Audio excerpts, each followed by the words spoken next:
We have been going through this series where we are looking at traditions that for the most part are anything but Christian on the surface. And if my heart is misinterpreted, you might even feel like I am trying to convert you to a different religion, and I promise you that is not the case. What I am attempting to do is educate us as Christians about the rest of the world. It seems to me that the Christian church does a very good job of closing itself off from the rest of the world. The strange thing is, when we look into these other traditions, we see that they believe a lot of the same things. They differ in some minor points and a few major points. But for the most part, when we look at the world's faiths, we find that God has been working throughout all of history. In cultures where it can be understood the way it can only be understood there.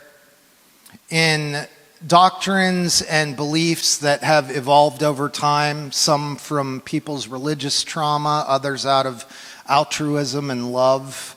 And we here in modernity are stuck with having all of this information. And I think as Christians, it's important for us to know not just what the billions of us think, but also what the billions and billions of other people in the world think too. Not so that it's not about... It is about recognizing the way that our God is also working in the world. And that is a God that we do not have a claim on. Everyone has access to God. And this helps us understand the way that others find that access. When I was 10 years old, my family would, not every summer, but every other year or so, we would go to this town. I believe it was called New Braunfels. It's a small town in Texas. And outside of this town, there was this amazing natural water park. I don't mean a water park that was made out of plastic and bolts, but there was a series of water slides that over thousands of years had been carved out of these limestone, giant limestone rocks. And so my dad had grown up swimming in these waters, and he wanted me to experience how fun these natural water slides were. So we went there, and I was so excited to get in the water. And right before I get in, my dad kneels down to me and he says, "Ryan, now you see where the chute comes out there? It looks like there's some really calm water right there. Actually, that's the very worst water, and you're going to go right into it. And when you do, the reason that it looks calm on the top is because underneath it's an absolute nightmare." He's telling this to a 10-year-old kid. And he said, when you land in that spot, there's not going to be anything that you can do. It is going to pull you under. The harder you fight, the harder you thrash, the harder you resist, it will win. Everyone falls into this spot in the river. And if you'll just trust the river and just relax and let yourself go, the river will spit you out about 20 feet down there, and everything will be safe and fine and good. And then the last line he said to me right before I got into the water, he goes, "Remember, don't resist or you're going to die." And then I got in the water. And it was exactly like he said it was. It was awesome going around these just tubes that had been carved out of stone. And then I got to the end and dropped right into that spot. And I thought it was going to be more of a gentle, like, oh, I've landed here, now I can decide whether or not I want to sink. Not at all. It was like there were hands under the water just pulling me down to the bottom. And I'm down there in the bottom and I'm freaking out. Every survival instinct in me is just saying, "Thrash, get out of there. Just do whatever you have to do to get up out of the water." And I remembered what my dad said. He said, you're going to experience this moment. Relax. It happens to everybody. No one is exempt. You're no different. Relax your body. Exhale. Trust the river. And I remember being under this like murky green water and having that thought and just going, oh. And I let my body go limp. And just like my dad said, it carried me and spit me up down at the end of the water slide. And everything was fine. So I got up out of the water and I ran back to the top and I did it 9 more times.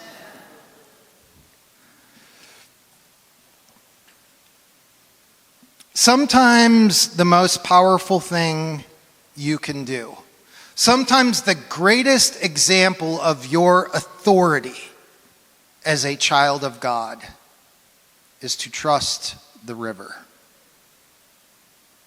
That's what we'll be looking at today, and that's what Taoism teaches us at its core. Taoism is a reflection of the wisdom of a man named Lao Tzu. He was a Chinese librarian, and he wrote a book called the Tao Te Ching around 2,500 years ago. The religion that we call Taoism today is named after that book. And central to Taoism is a concept called Wu Wei. Can you say that? It's fun to say it like Wu Wei. Wu Wei. I want to clarify some Chinese words before we go forward, though, or none of this is going to make any sense. It probably isn't already. But here we go. The word Tao means way. It is the natural order and the flow of the universe. Tao Te Ching means the book of the way. And then Wu Wei, I know this is a lot of ways. Wu Wei means without forced action. In other words, acting in harmony with natural processes rather than resisting them. The Chinese language captures something profound that gets lost in English when we translate. It points out the difference between forced effort and spontaneity. And for Westerners, this feels very foreign, very alien. Wu Wei goes against everything we've been taught about success and effort. It's why there are approximately 30,000 Taoists here in the United States, but if you go to the Far East, there's 20 million. And yet, here's what should make us pause. Please, those of you who call yourself a Christian this morning. We Western Christians often act like we have a monopoly on understanding Jesus Christ. But Jesus lived geographically closer to China than to America. Do you realize that? Jesus is Eastern, not Western. What's my point? Jesus was a Middle Eastern man, not a Midwestern man, okay? Do we get that? We get that? This is the context in which Taoism emerges. Picture China in the 6th century before Christ. The Zhou dynasty is collapsing. There are warlords tearing the land apart with endless battles. And philosophers and thinkers in society at the time are competing to offer solutions, and Lao Tzu is one of them. Some philosophers are saying we need more laws. Others say stronger armies. Others say better strategies. Anyone ever read The Art of War by Sun Tzu? If you have a business degree, it was probably recommended reading at your first year in college. It was also written during this same time period.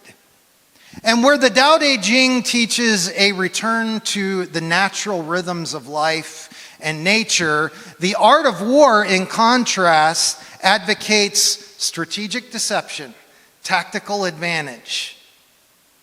Taoism says flow with the river. The other says build a dam, harness its power, find a way to make money and to create dominance out of it.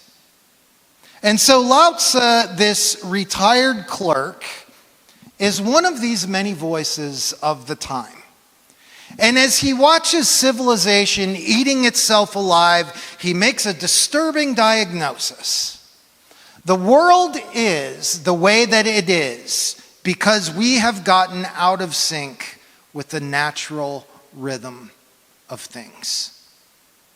And instead of writing a long-winded government manual about how he thinks society could be best, instead he does something different. He pens 81 verses called the Tao Te Ching, and then he leaves town, goes into the mountain, and disappears. No one ever talks to him again.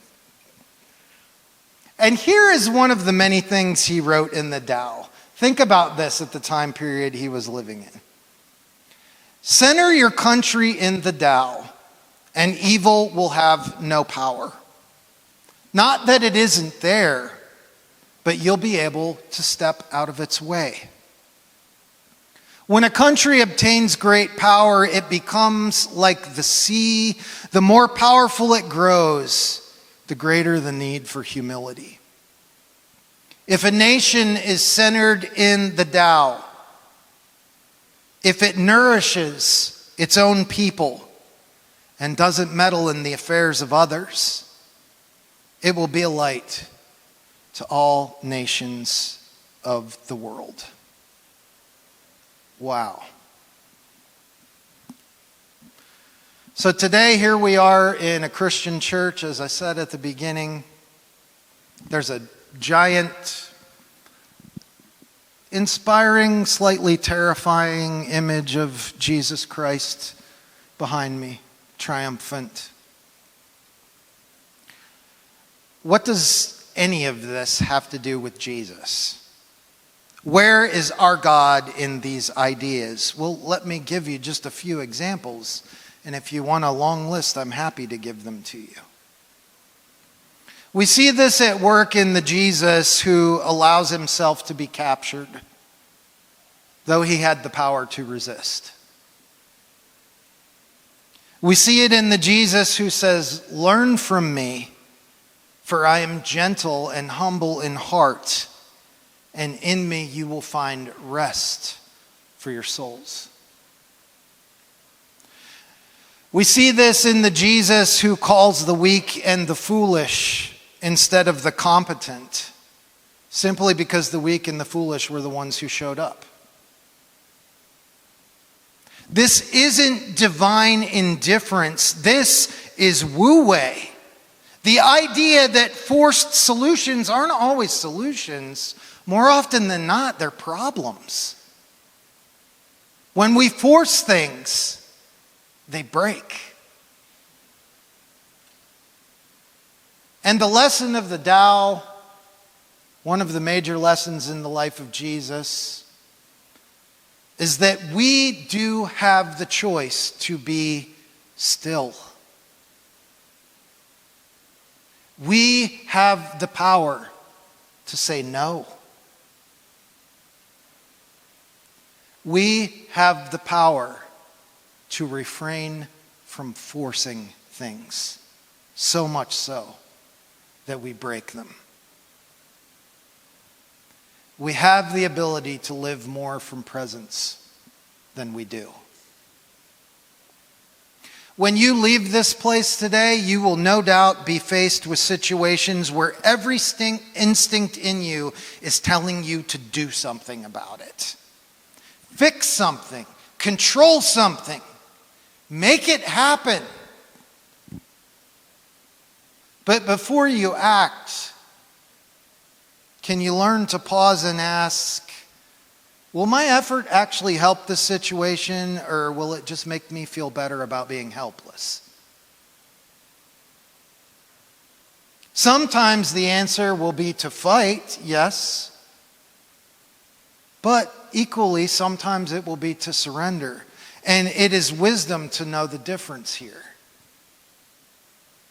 Maybe God is trying to stop us from fighting against currents that we can't change, so we can acknowledge the waters that we are actually in.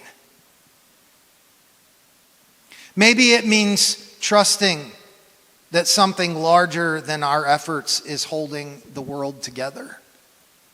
And it always has, and it always will. Maybe you aren't. Maybe I'm not. Maybe we aren't the linchpins of existence. Have we ever considered that? Yes, our decisions matter.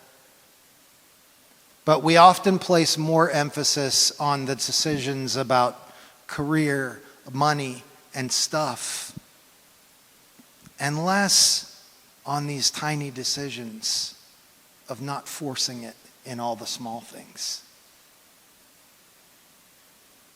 This is what the way, the Tao, Wu Wei, is trying to teach us, and it is highly, highly compatible with Christian faith.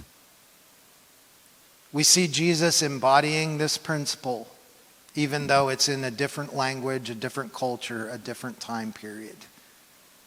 We see Jesus as a living embodiment of this peace that passes all understanding. As you go out into your life this week, I want to ask you to try two things. Number one, I would love for you to take at least a remedial look at the Tao Te Ching. It's a short book. It's 81 verses. I mean, that's shorter than most of the books in the New Testament. And we will send you an email on Tuesday with a link where you can read it for free. And just absorb the words. The book isn't trying to get you to believe anything. The book is trying to get you to be present, to realize your power. And that power is often realized by what we don't do, not just what we do. The second thing is,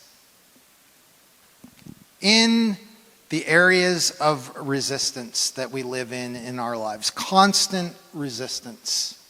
Maybe we've never even analyzed that. But so many of our behaviors are behaviors of resistance. They're not about what we're for, they're about what we're against, they're about what we don't want. We spend so much time and so much energy pushing things back. And this week, I want to challenge you to just let some of them in. Let them bother you. Let them inconvenience you. And while you're experiencing that frustration and that inconvenience, practice not reacting. Practice not trying to fix it. Practice not trying to change someone's mind. Just be there. Just trust the river. And if you do these two things, your life will be perfect and you'll never have any problems again. I'm kidding. But your life will have more substance to it. Because you're not being driven any longer. You're in the driver's seat. You get to choose what consumes you.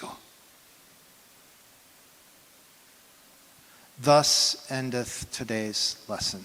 Let's pray.